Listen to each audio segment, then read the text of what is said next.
How to recover deleted messages on Messenger. Hi everyone, this is Rose from Create Login and Delete. Without further ado, let's dive right into the video. Launch Facebook app on your device. Log in to your account. Tap 3 menu icon at top right corner.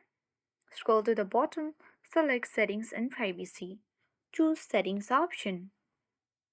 Tap See More in Account Centers.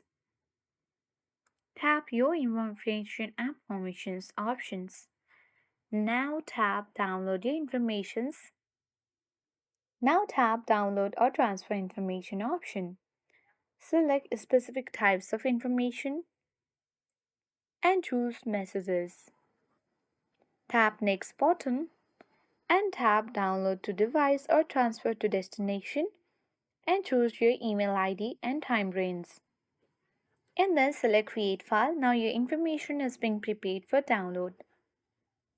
Now Facebook will take some time to prepare your download. It might take 2 to 3 hours depending on your data size. When it's ready, open and move the file to view your recovered messages.